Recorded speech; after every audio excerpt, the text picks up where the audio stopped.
Okay. So on Tuesday, we have shown that the solution of one-dimensional wave equation with boundary conditions and initial conditions such that the initial velocity is 0. Okay.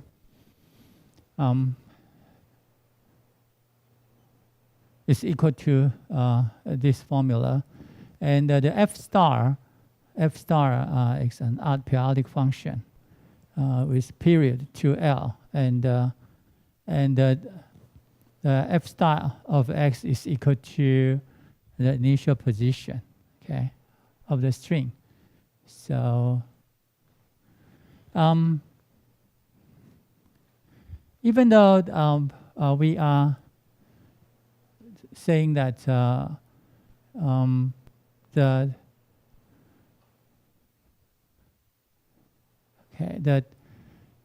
initial velocity is 0, but as you can see that even though the initial velocity is non-zero, the solution is also taking this kind of form, but the f star is related to both f of x and the g of x. Okay, so you can check that. This is just for a simple case to illustrate that. So actually, the solution is the superposition of two waves. This wave will go into the direction to the negative direction of x as time goes up, and this wave corresponding the so-called forward wave. This is the backward wave, and this is the forward wave. Okay, so.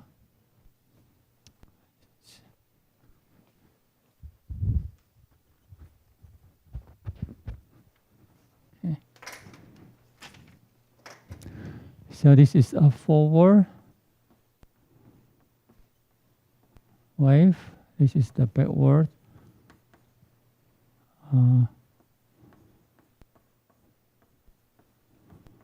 Okay, and so if we draw, okay, yeah, I think I use this black ball.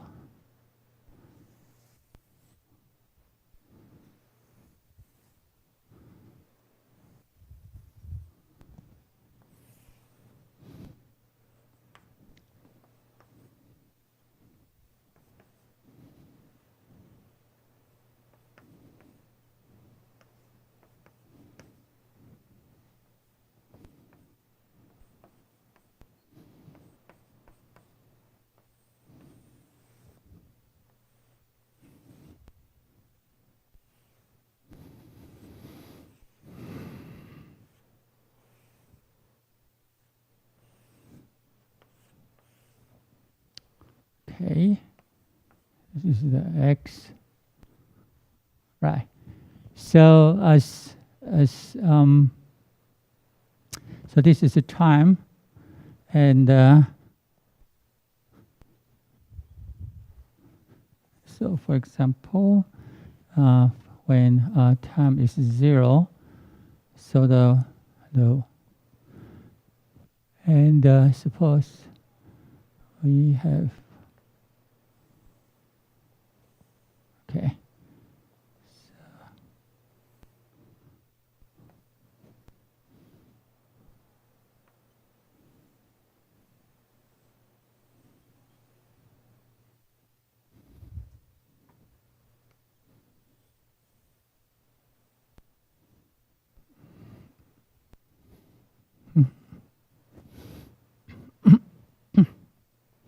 Okay, so we have fx. So if time t is equal to 0,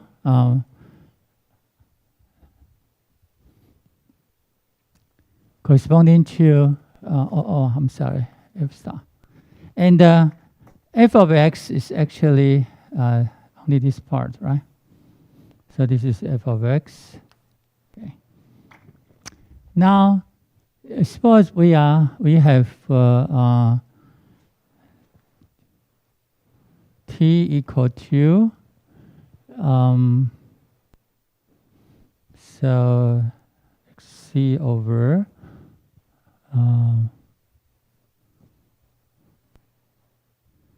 so when term, so let's see minus okay, c to cl. Okay, suppose so this is the term, okay, and at this time, then the corresponding, so at this time, then the web is now f star and x minus x plus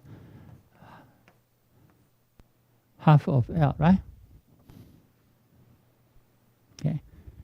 Now because that is x plus half of L, then you will see that this peak will in here, right? So that so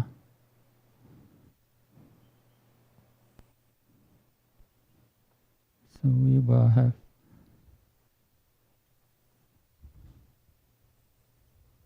okay.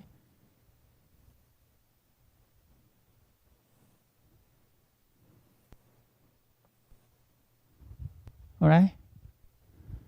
And so this, so if we track the wave front, so if we check this point, right?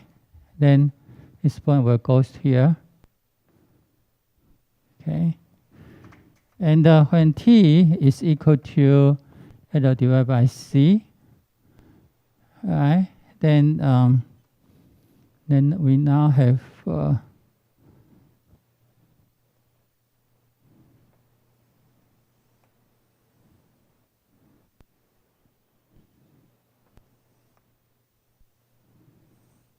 okay, and okay, so the point P is going to here. So you can see as time goes up, then this wavefront will move to the negative x direction, right? Okay, so this is called the big world wave, okay? And but if we draw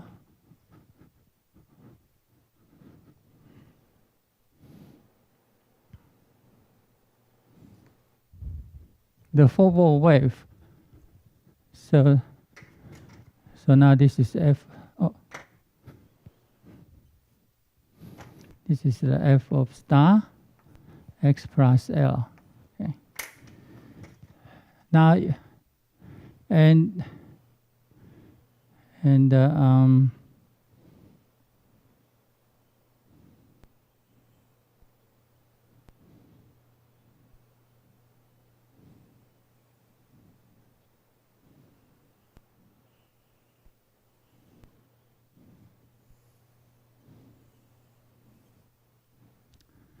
okay, but P, now the green corresponding to F star x minus half of L, so it will moving to okay, oh, and you will see that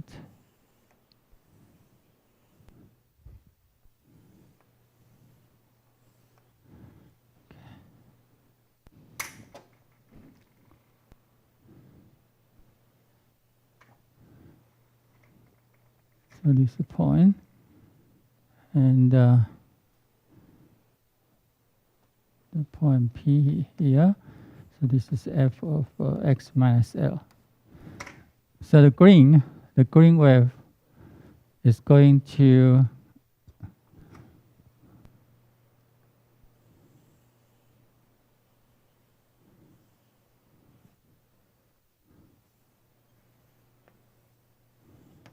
all right. So this is also f of x. So for this forward wave, if t is equal to 0, then this is also equal to f star of x.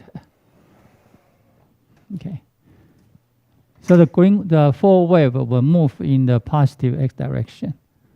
Okay.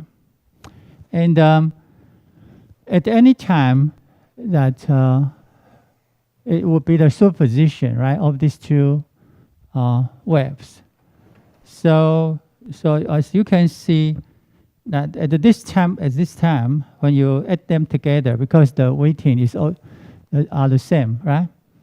So it's 1/2, and so the wave will cancel each other, right?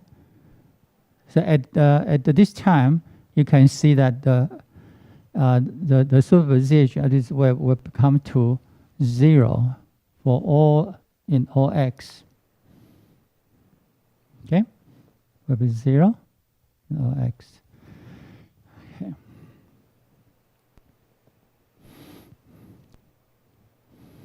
So you can see that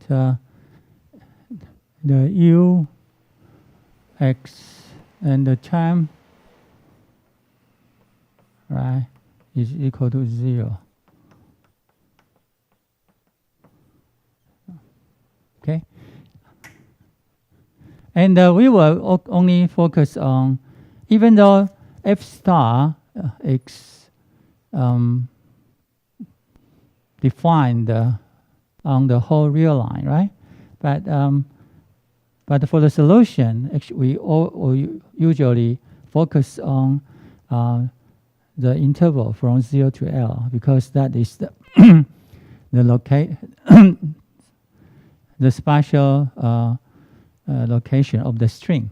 Okay, so you can see the string will vibrate. Okay, so it here, all right, and go to 0, and then down, and you will see up. So the rotation will be a triangular wave will go down, up, down. Okay, and in here, okay, in the quarter of cycle, all the diffraction will be 0. Okay. So the string will stay on the x-axis. Okay, when this time moment.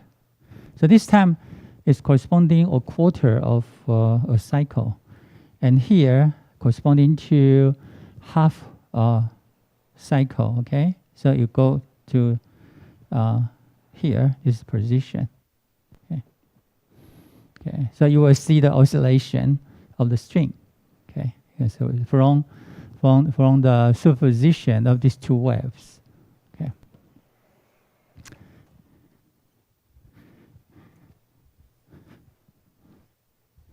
Any questions?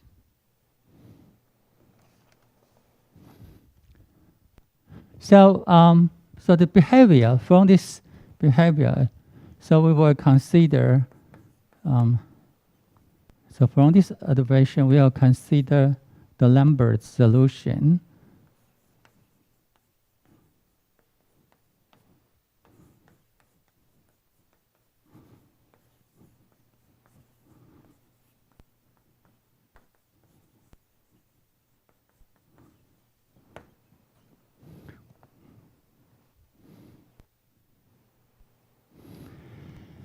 Okay, so the Lambert solution is here by coordinate transformation.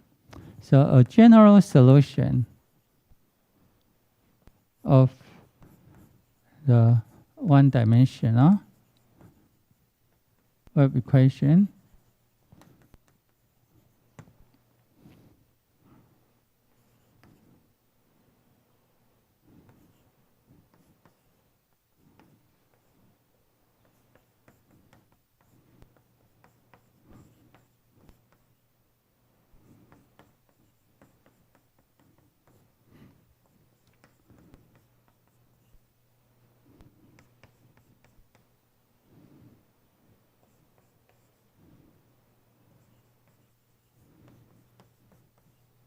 Right? So now when we consider the one-dimensional, the general solution of the one-dimensional wave equations, and now we are taking that the x can be any point on the real line, and time will be greater than or equal to 0. Then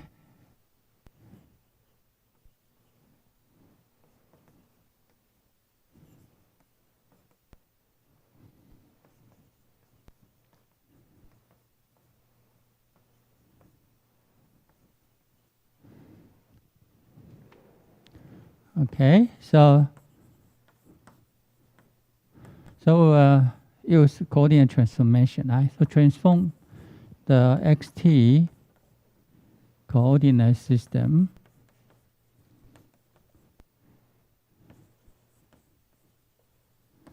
to a suitable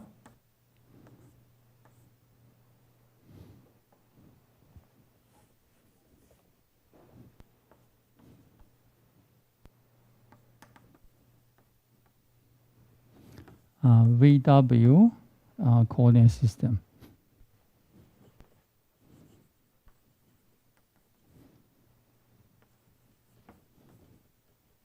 Okay, as follows. So we use V xt xx plus ct and W of xt is equal to x minus ct. Okay. Okay. So we use these two. So these two variable v and w are linear functions of the original independent variable. Okay, and this transformation is suggested from here. Okay, from here. Okay.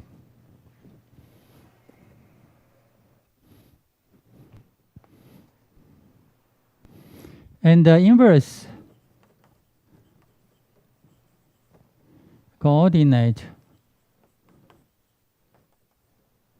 transform. All right, so you can see x of VW is equal to the average of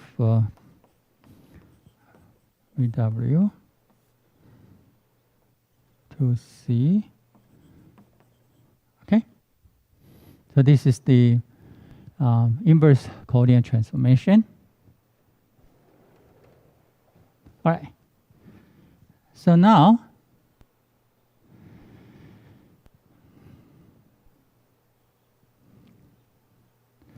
okay, and so we can, so that we see for the coordinate transformation,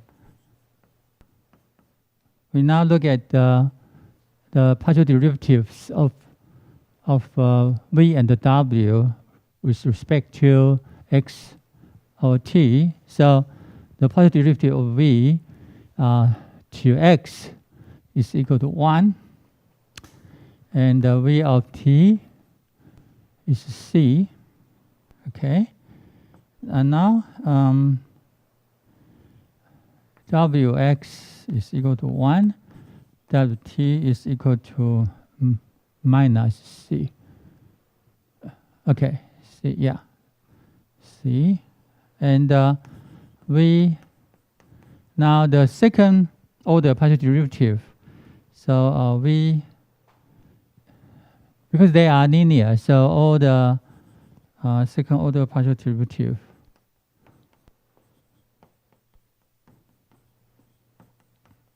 are all zeros. Okay. All right. So now we define, because we are using define a new function in terms of the new coordinate system, right? So we call it U tilde. And so U tilde is by the coordinate. Okay? So we substitute that. So now x is a function of u and the w, right? And t now is a function of v and w. Okay. So this is by this definition. Is that okay? So we will do the so originally the solution u is a function of x of t, but by coordinate transformation, right? When we set v and w to new coordinate, okay, then the original coordinate can be expressed by the inverse coordinate transformation, right? And we go to here. So this actually is equal to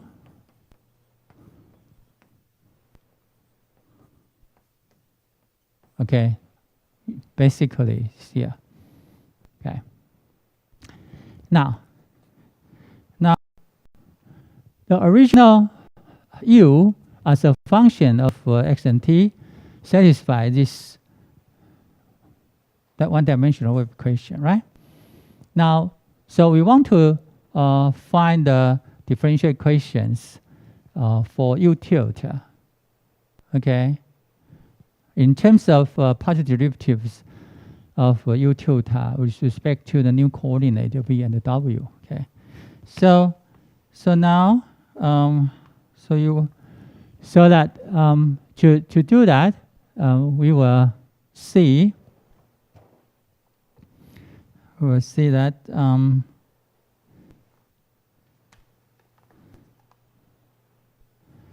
okay, so now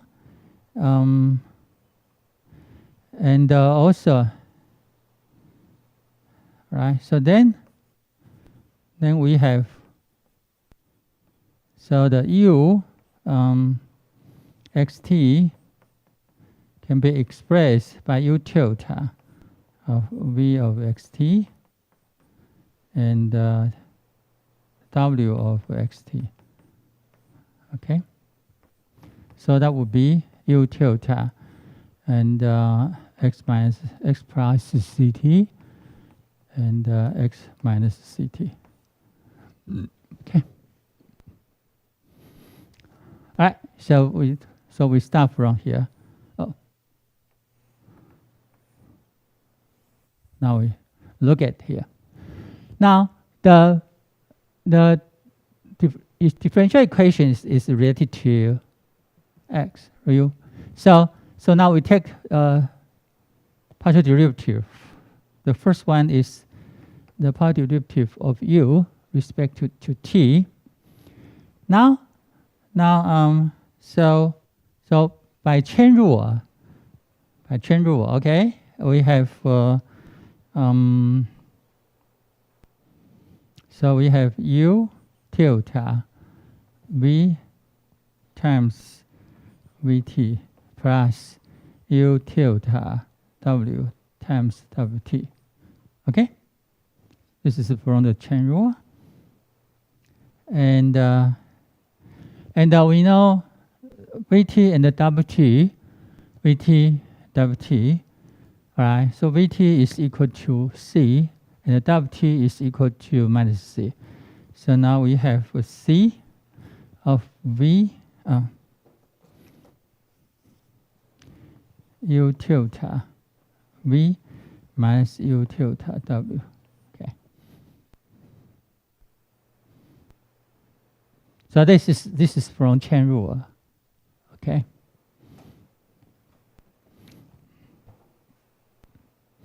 And then we want the second order partial derivative, right?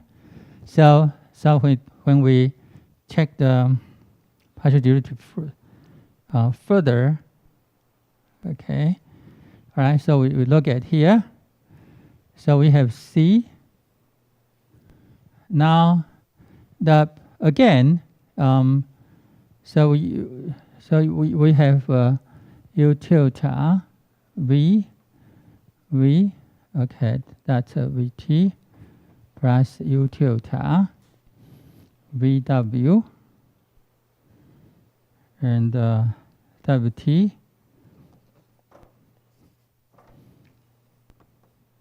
plus minus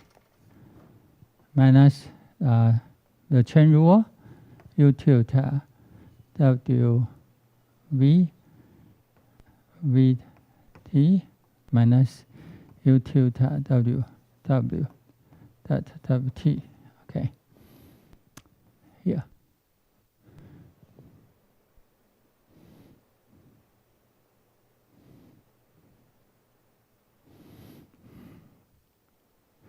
Okay, now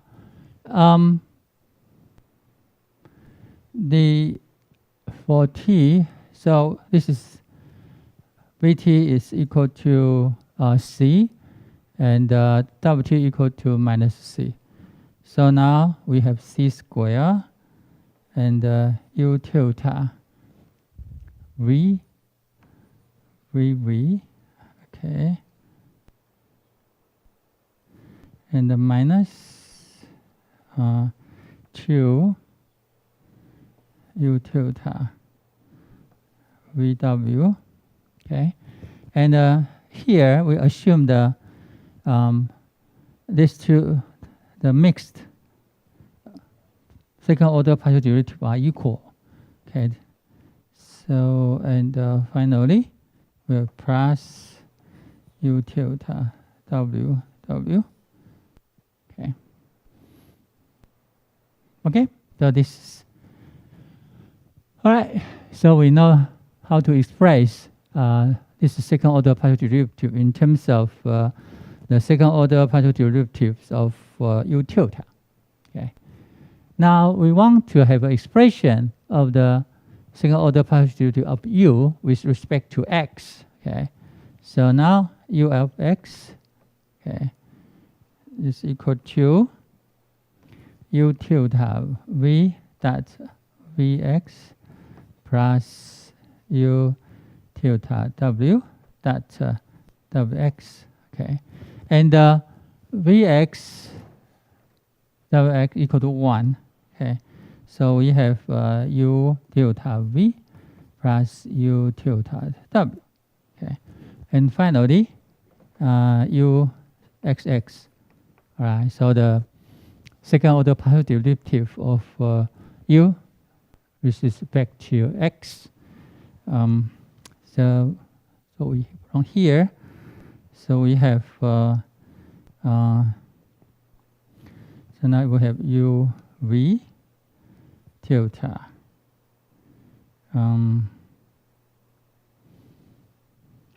and V plus 2 U tilde Vw plus U tilde W. Okay. So the result is here.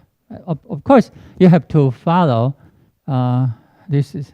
So I just simplify the derivation. Okay. So there you have this expression. Okay, and now the wave equation. The wave equation. All right. So we put these two into the wave equation, and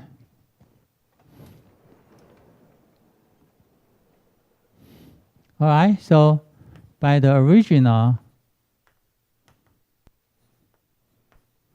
wave equation,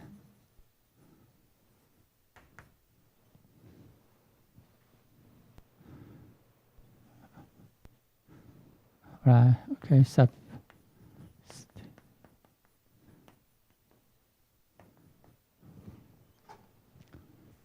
all right. Okay. So we have, so when we put these two into that, we find that we have c square of u tilde vv minus 2 u tilde vw plus u tilde ww, okay, equal to c square u tilde vv plus 2 u vw tilde plus u tilde ww. Okay. So we have these equations, and we eliminate them, and we do the elimination. So the equation gives us that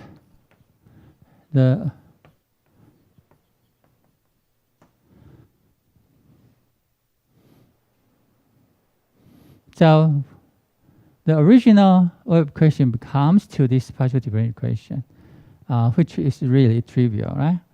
So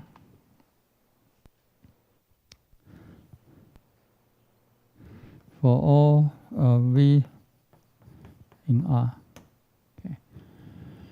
Now, all right. So even though x and y is set in here, okay, but you can see that so when we transform to this equation is good for all v and w in R, right? All right, so which has, okay, so this equation, because I think you have a lot of experience in section 12.1, right? Especially when you have done the documented access part 1, you have some experience to solve it, and so it has a general solution.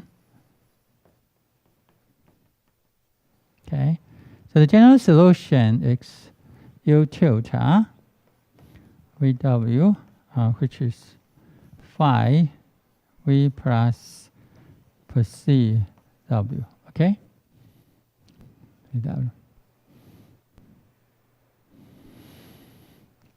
All right. So this mixed type, the second order partial differential equation, give us that we have this one. Okay. So it is the addition, is the sum of a function of v and a function of w. Okay, a function of w, and where phi and c are arbitrary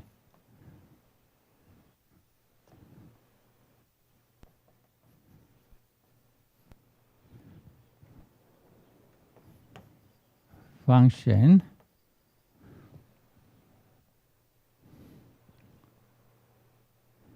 defined on R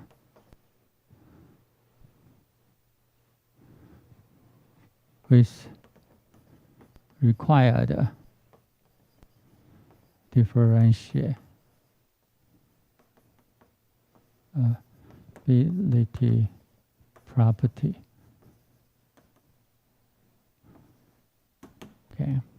For example, differentiable. Okay, because that the solution should satisfy this one, right? So you should know that they should have because this one should have a mixed type, at least the mixed type second order partial derivative. Okay, and also the two mixed type the partial differential equation partial derivatives should be equal. All right, so that this property will impose some differentiability property, okay, about the phi and the per se. Okay, but they can be quite general. Okay, they can be quite general because this simple partial differential equations. Okay, so now we will so what we want is the solution of the original one-dimensional wave equation, right? And so now we go back to find u of x of t, okay? And we know this is u of v w, right? And so this is become to phi of v xt plus per c of w of xt. Okay? Because our general solution is here. And so this is phi of x plus ct and the per c of x minus ct. So once again, you can see that the solution, so a general solution of the wave equation consists of a forward, a backward wave. Okay, so this is a backward.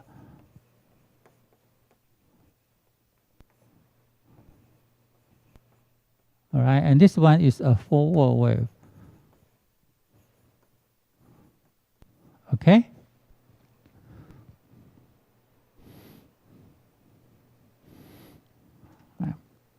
And the wave shape for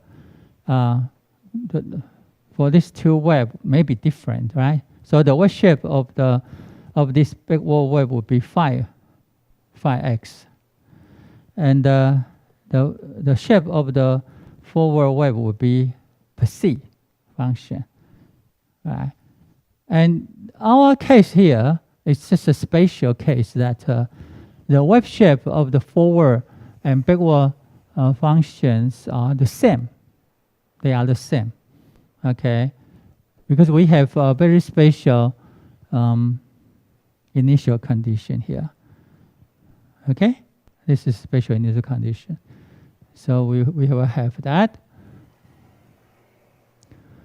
But in general, as I just mentioned, if this is general g of x, and then you will find that the forward and the backward wave have different shape. Okay, will have different. You can check by yourself. Okay.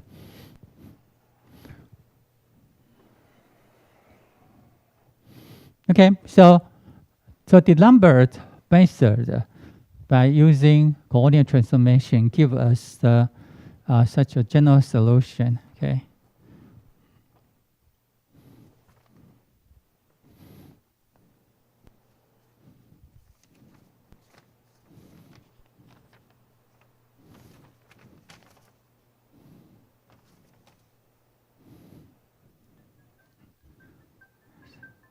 Okay. All right. And so this solution is called the Lambert solution. All right. So they are called. So this. All right. So this is the.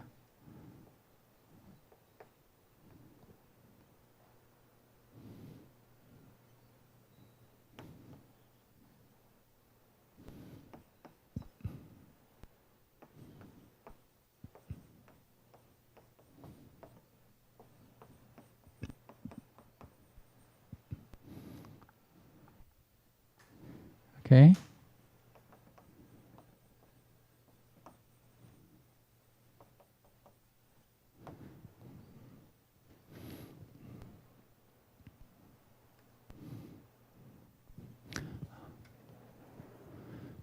Any questions?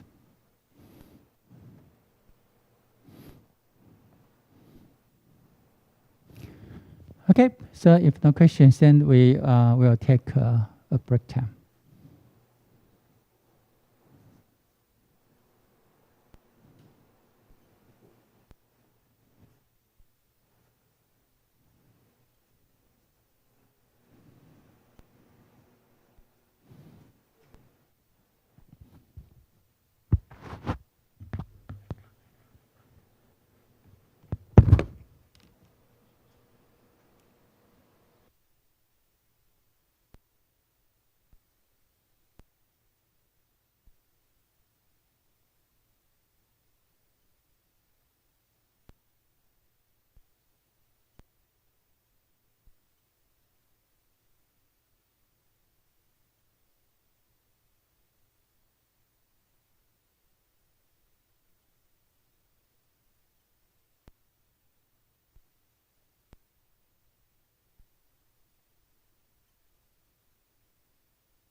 Okay.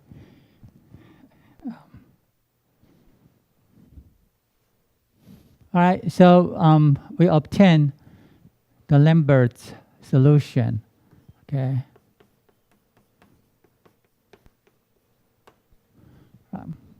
So that this is good for all x on the real line and time greater than or equal to 0.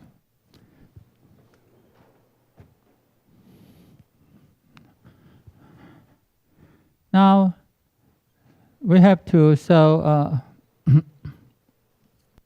now assume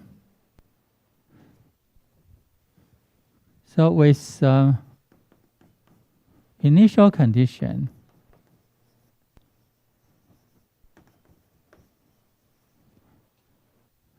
that u of x0 is equal to f star of x and u of the partial derivative, the first order partial derivative of u with respect to time, all right, it's g star x, okay, for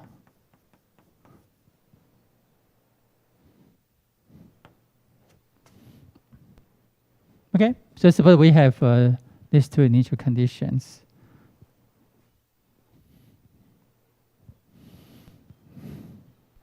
Now, so this involves the the first order partial derivative of u with respect to t, right? So when we take ut, right?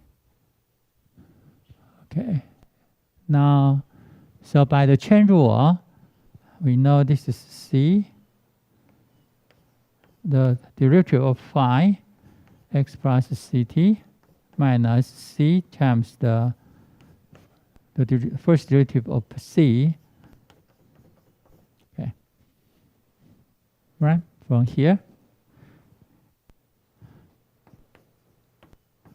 All right, so now when for this, so we have two initial conditions.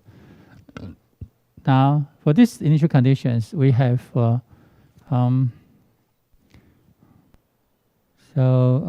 of x0 is equal to phi of x plus per c of x, which is equal to f star of x, and u of t, which is c of phi prime of x minus per c prime of x. Okay, so when you let t equal to 0, you have this one, which is equal to g star of x. Okay, so now you have two equations, okay, governing these two functions. Okay, you have two equations governing these two functions here.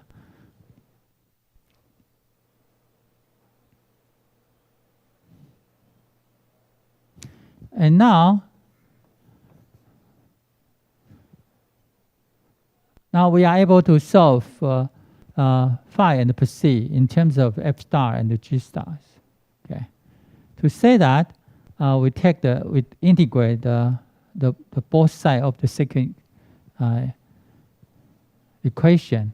So when we integrate them, we find that we have phi of x minus per c of x is equal to 1 over the c and x0 x g star of s gs, okay, plus initial condition, so that plus the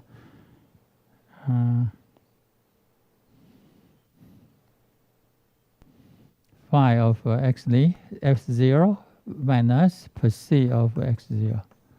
Okay, so we have two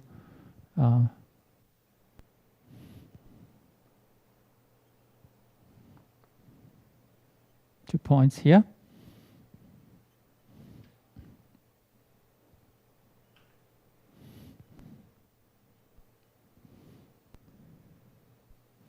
right? So this actually this can be arbitrarily specified. Okay, but so from here,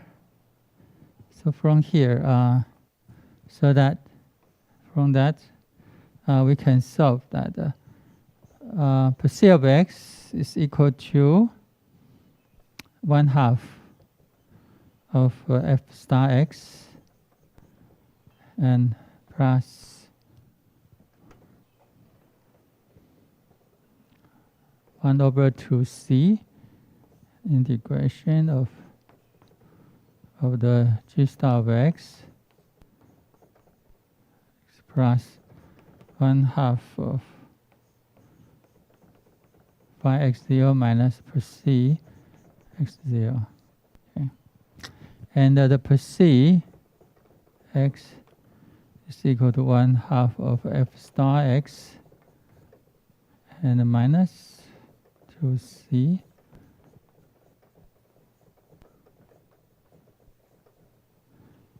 minus 1/2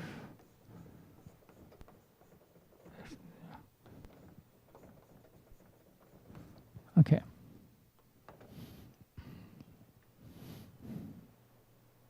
So basically,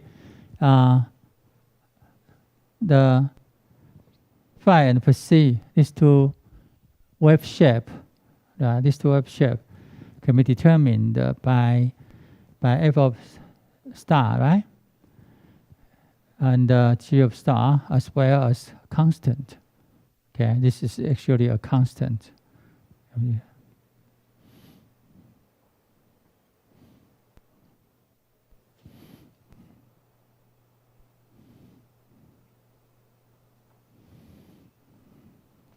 Okay, and so now when we put to here, you will put to the solution. Okay.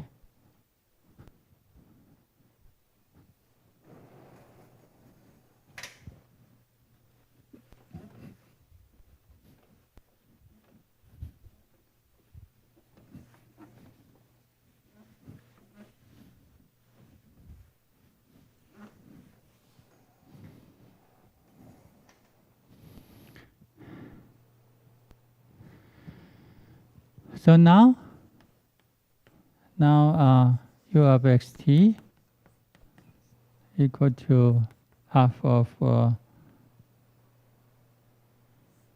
f star x minus ct plus f star x plus ct, okay, plus 1/,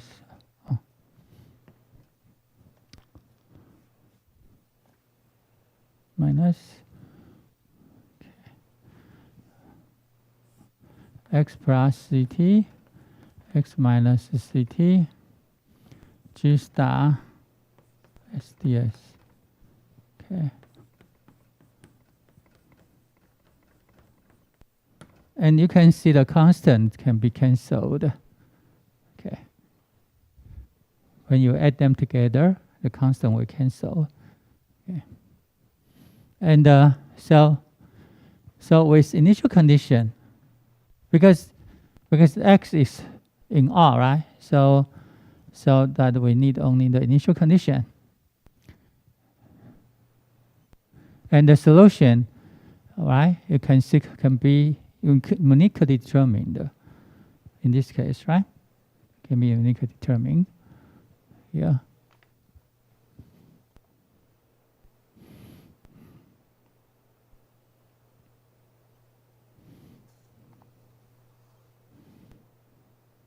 Now, suppose that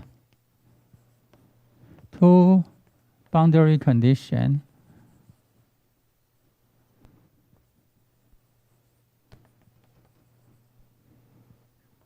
are imposed,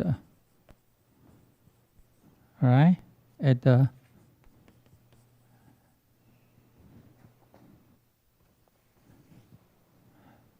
at the point x equal to 0 and the point x equal to L, saying that u of 0t is equal to 0 and the u of L of t is 0 for all t greater than or equal to 0, as in the vibration of a string, which is we modeled in section 12.2, so that we fasten the string at these two endpoints, right? X equal to 0 and x equal to L. Okay, so if we impose this condition, then we must have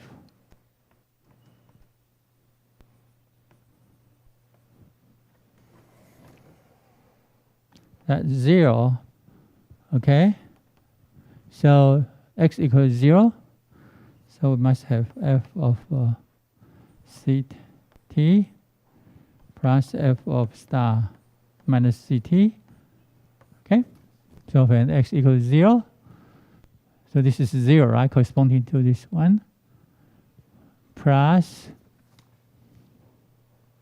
1 over 2c and the ct minus ct g star s ds. All right, so we should have this, and also we should have from here, so by substitution of x equal to L, so we have 1/2 f L minus ct plus f plus ct to L minus ct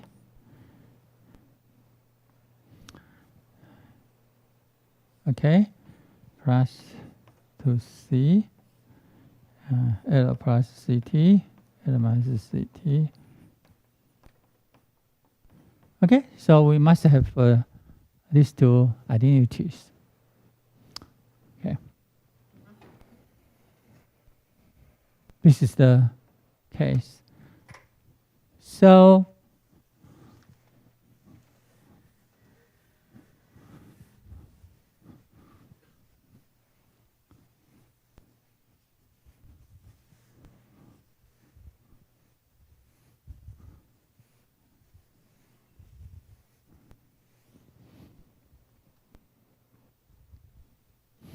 and now in section 12.3,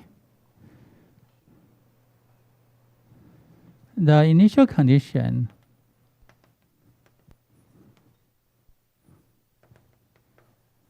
okay, so the initial conditions are specified okay only on the interval from 0 to L, not like the two initial conditions for all x on the real line, right? So the initial condition here is for the whole real line, but in our string vibration problem, we specify. So we specified f of x and ut of x 0 to be g of x, okay, for all x in your L. Okay. Okay. So so we specify the two initial conditions on such a limited interval. Okay. All right, and where we know that they should satisfy the boundary conditions and the g of 0, okay, as required. by the boundary condition.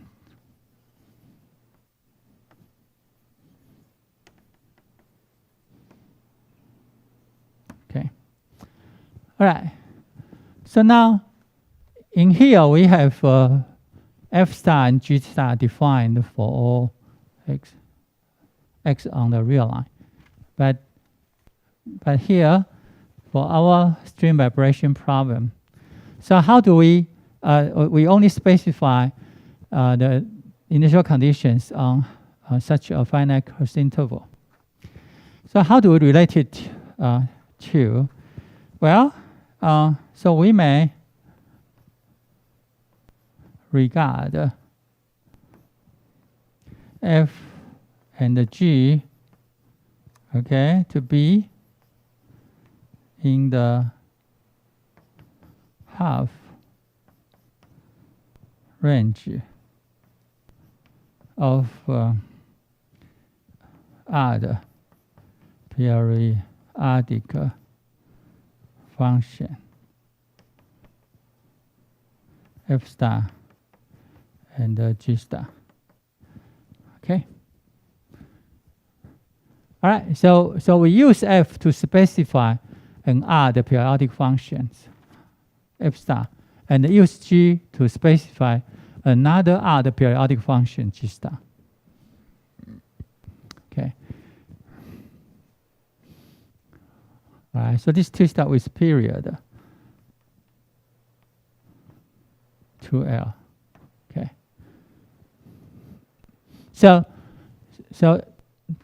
because of for any other periodic function, they should have this one. All right. The f0 is 0, and okay. And because of this is 0, so you have periodic functions.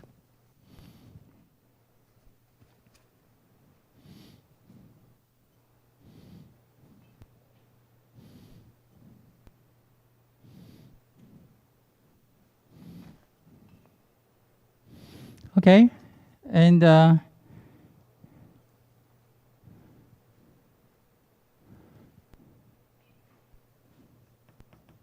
so you can, so this is the f star is equal to f of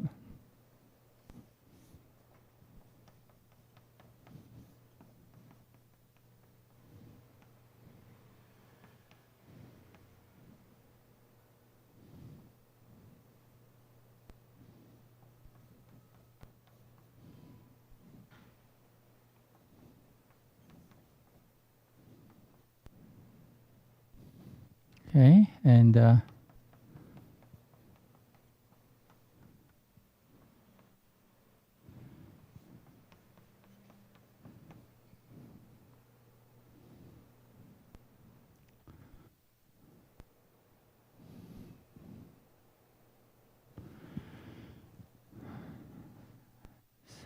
similarly,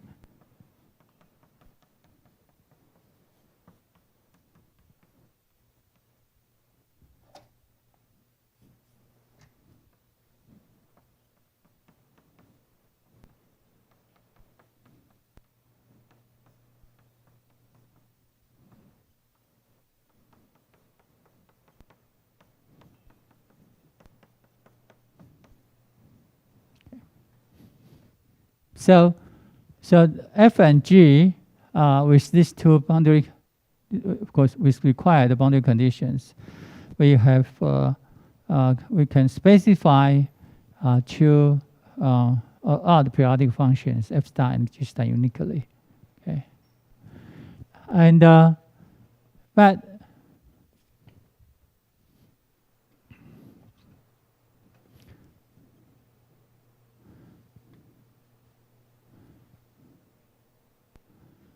okay, so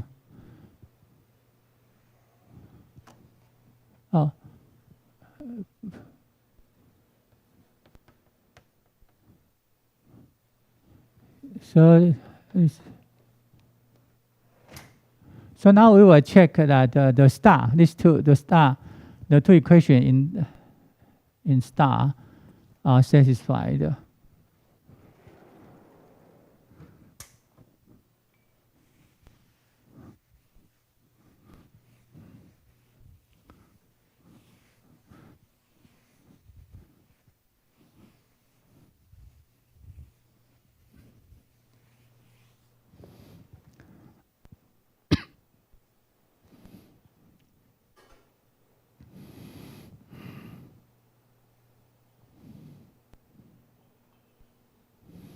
So we now show that the two identities in star. This is required because we impose the boundary condition, right? We impose boundary condition that. Okay.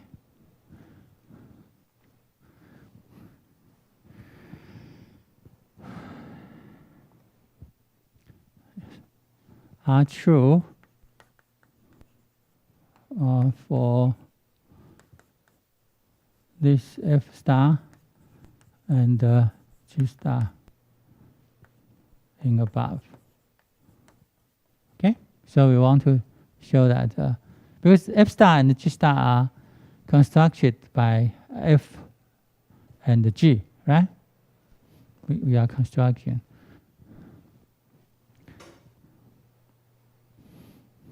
Now, since both F star and G stars are odd functions,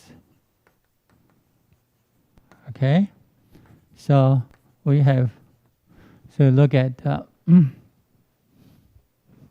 oh sorry, I forgot to put a star here. Okay, yeah. Okay, I'm sorry, I forgot to put a star there.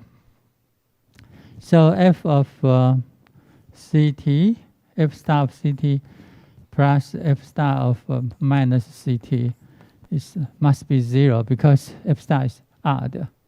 So they must be 0. And the integration, because this is an odd function, so of course the integration is 0. Okay. All right. So this implies that this is 0 and this is 0. So their superposition is also 0. Okay. So the first identity is true.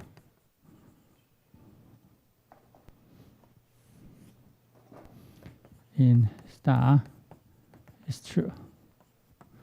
All right. Now, things. Okay, so now we have to check this one, right? And f star L minus ct is equal to f star. Okay. So L minus ct minus 2L, because it's a periodic, right? So f star is, they are periodic function with period 2L. So we subtract minus 2L, that they will have the same value. Okay, and this is f star minus L minus ct. And because f of star is an odd function, so this becomes 2 minus f star L plus ct. Okay? So this means that f star is periodic with period 2L.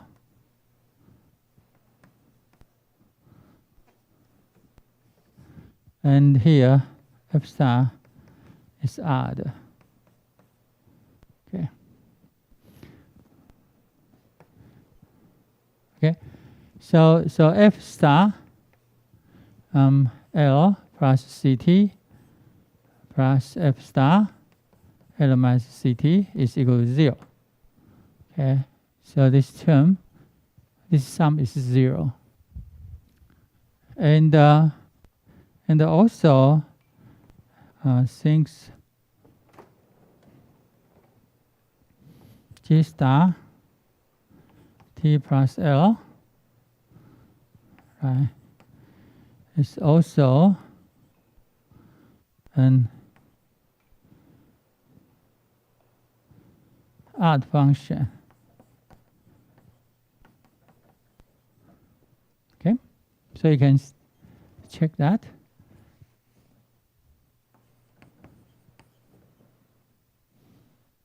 So if you add half of the period, this is also an odd function. Why? Right, you can check. So so that you can say G star minus T plus L. Okay, G star plus L. So you can maybe L. You can check here. Let me check for you. So we define H of T to be G star of T plus L. Okay, suppose. Okay, maybe I put star. All right, and so that minus T will be G star minus T plus L. And again, plus 2L, because G star is periodic with period 2L.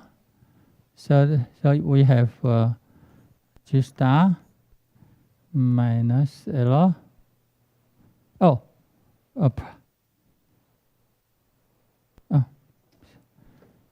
Sorry. So that this is minus T minus L. Okay. And because G star is odd, so this becomes to minus G of T plus L. And this is minus H star T. Okay. So you find that H star minus T is equal to minus of H star T. Okay. So that when we shift the G star by L to the left, you find that this is still an odd function. Okay, it's a very interesting property for that. Okay, so this is an odd function. All right, so we know that G star minus T plus L is equal to G star minus T. So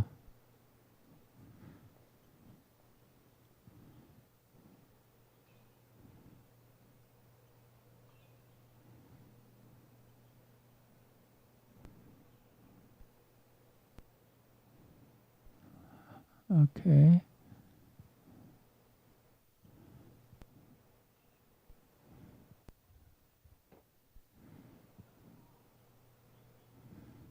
Minus L equal to minus G star T plus L.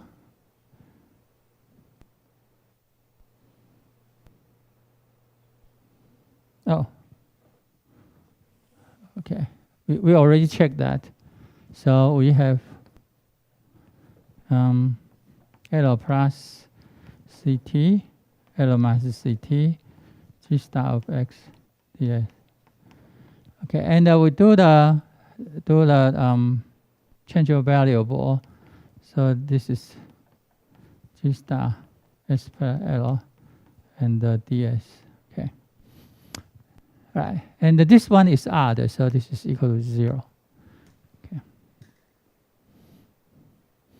So we have. So this implies that so both of them implies that the second identity in star, right, is also true. Okay. Okay. So that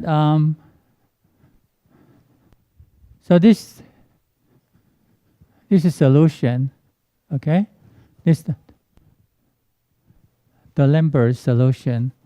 Okay, it's also good for our stream vibration problem. They are also good for stream vibration problem. Okay, all right.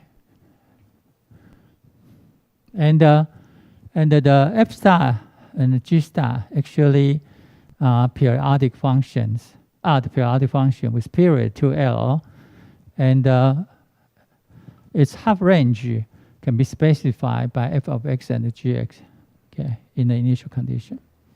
Okay, all right. So we get again, we have our problem solved. Okay. Any questions?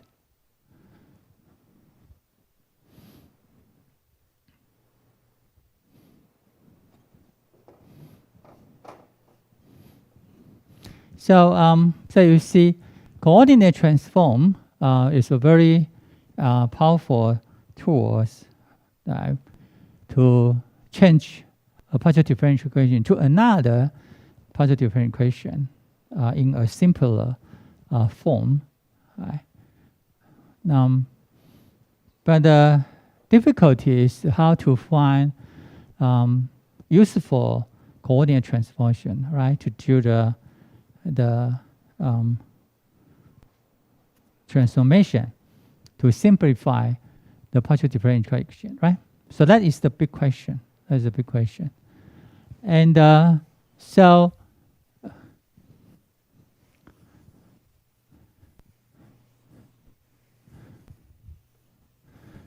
the following is a very good illustration. So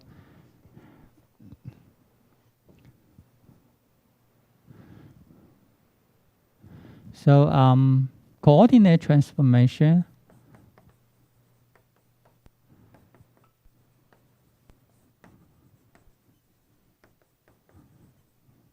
is really useful.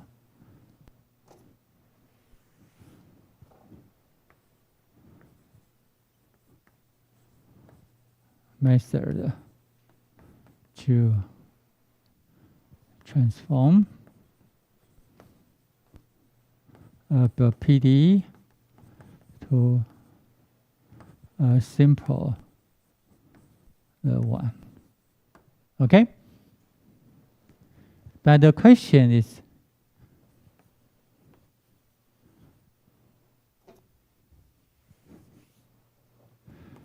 the big question is how to find, okay,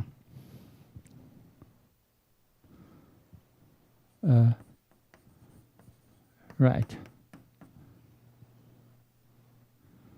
coordinate transformation.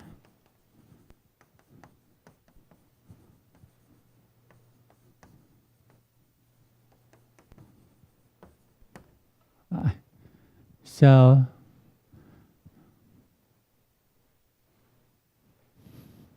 just like to find a right girl to marry for your gentleman, right, in the future. So that's if you can find a right coordinate transformation, then actually you can simplify the original PDE, all right, to original PDE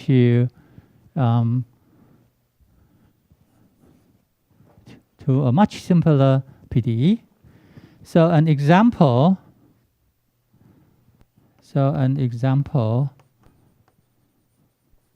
will be illustrated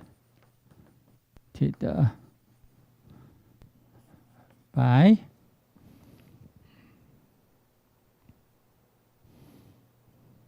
transforming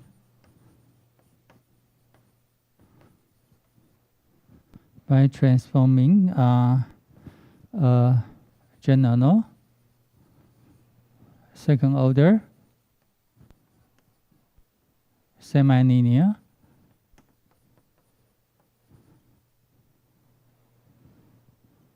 PDE with two variables. Okay, so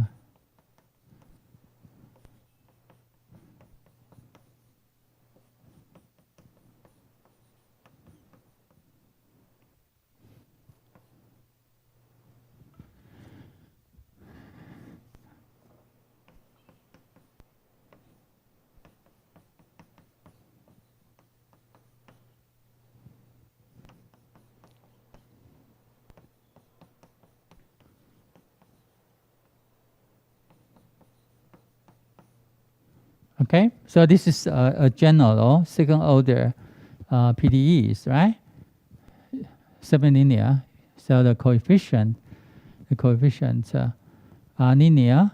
For the highest order here is the second order positive derivatives. All right, and but the coefficients are functions of the independent variables only. Right, and for the others, for positive derivative, right, with order less than 2, they may be very complicated. You may have nonlinearity here, okay, in here. So you put everything in these terms. So that such a general single order semi-linear PDE, right? So they came to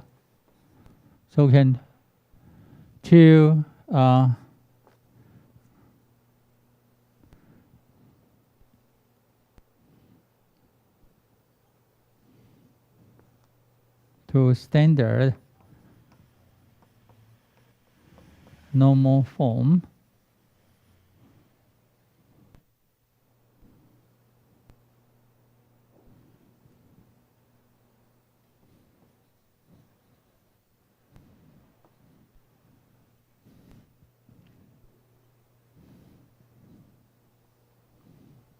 according to, right? Okay, so that so the idea is to do so, and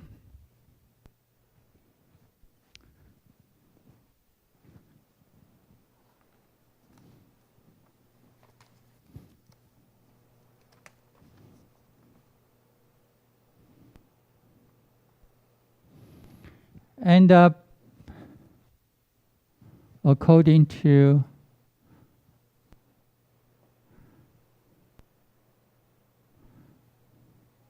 right. So and to do the coordinate transformation, by coordinate transformations.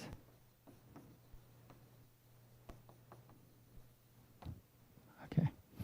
So to do so, we need to know the behavior of the three coefficients of the highest order term. So we want to know the A and B and C, these three functions. Okay. Okay, and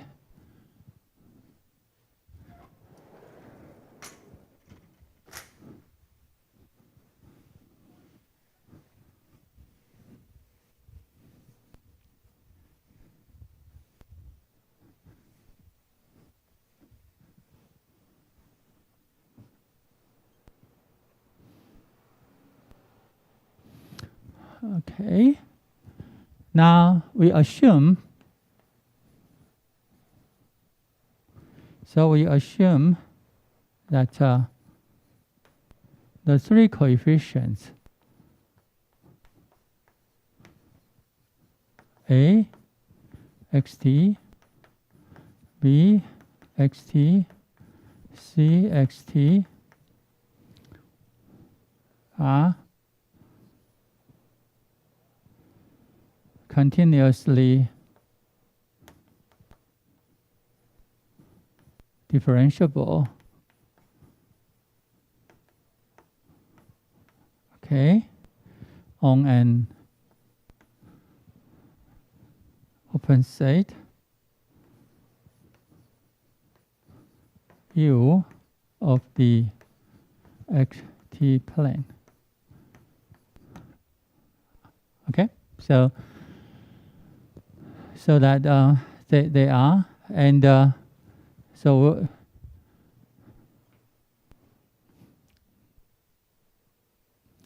right.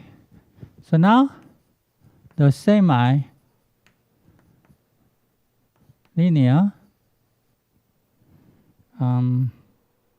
PDE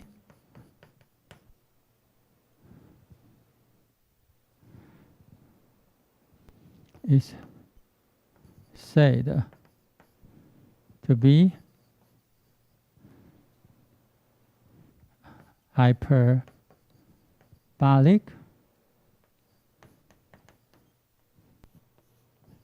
parabolic, or elliptic. Okay, at the point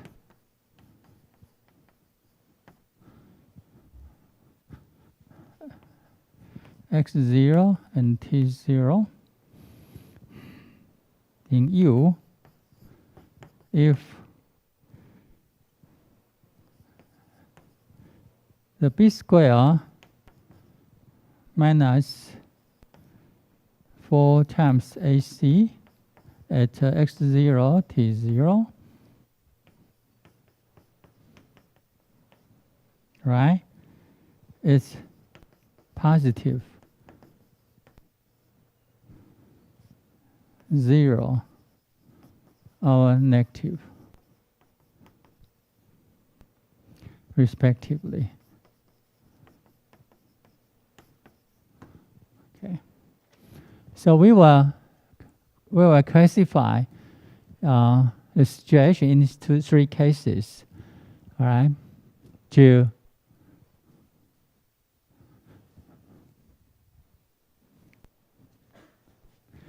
and this is usually called discriminant, okay, of the second order semi-linear PDE.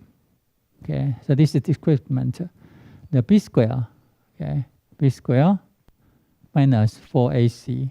Okay, so if so the b square minus 4ac at some point x0, t0 in U is hyperbolic, parabolic, or elliptic. If this discriminant is positive, 0, or negative. Okay.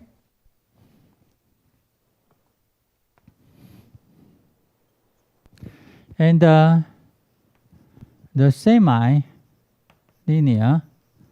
so we are considering second order, okay? This second order, the semi-linear PDE is said to be hyperbolic, parabolic, or elliptic. Okay, on an open subset V of U, if it is hyperbolic, parabolic, or elliptic at every point in V. Okay, so it's possible. Now it is possible that the same second order linear PDE parabolic in some open subset of U, and also maybe it is parabolic in an open set, another open set of U, and also elliptic, okay, in a third open subset of U. All right. Okay, so in different parts of U, the same semi-linear PDE can be either hyperbolic, or parabolic, or elliptic. Okay, so they are the situation.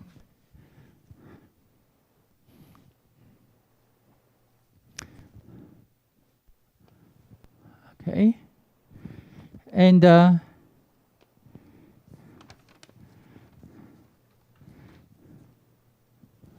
so now with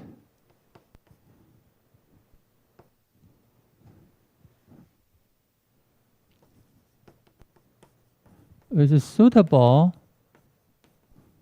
coordinate transformation. Okay, so they are suitable coordinate transformation.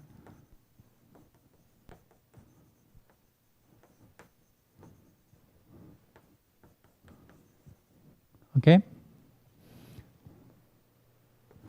to transform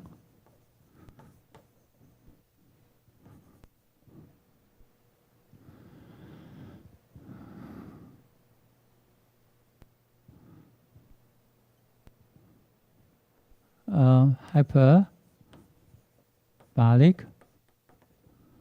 parabolic,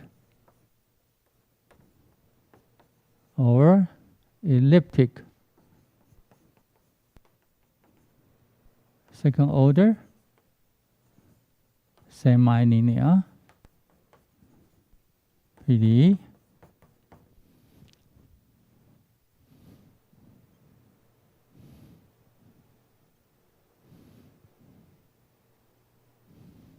okay, maybe I use singular terms, so they are suitable, right?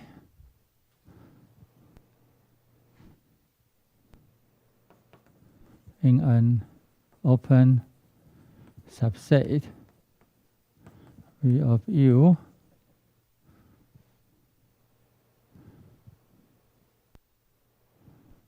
to be in a standard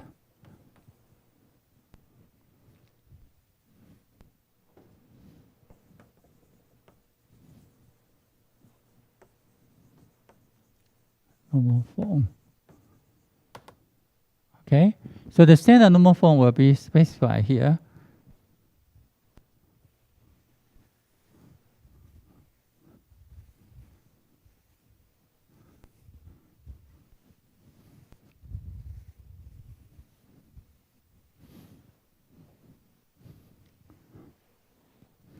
So that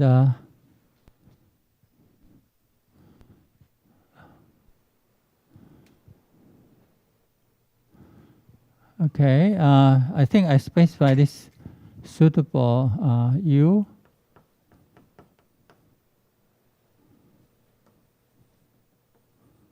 V the xt, right? Okay, and again, so let U tilde to be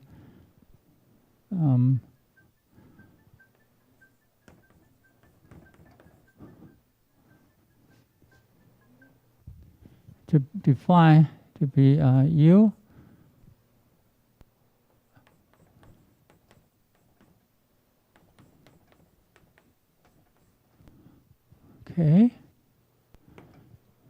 then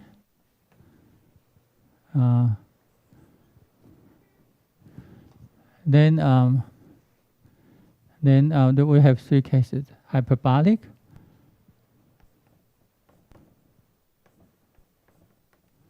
and parabolic, and elliptic. Right. So that in the standard normal form for hyperbolic, right? In the hyperbolic case, that the second order, where is the second? Oh, this one can be changed to U tilde and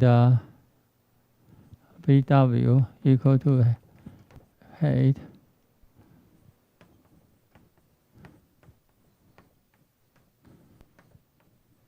okay.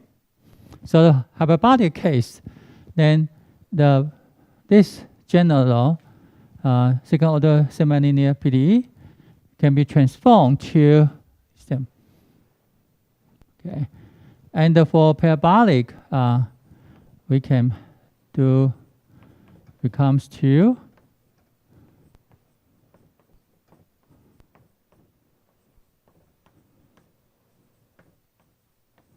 okay. So we have only the second order partial derivative with respect to v. Okay.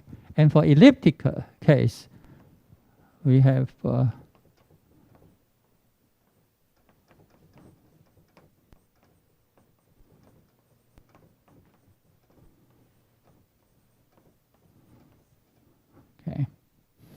So that they can be transformed.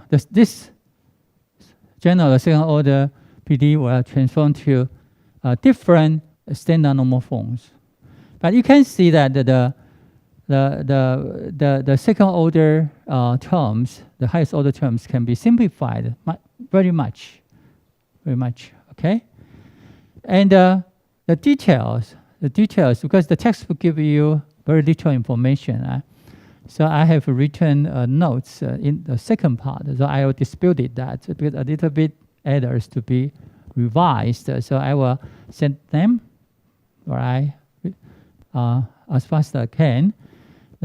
So you have to read the material in the lecture notes to see what kind of coordinate transformation can be used, okay, to reduce that such a general second order semi-linear PDE into this standard form.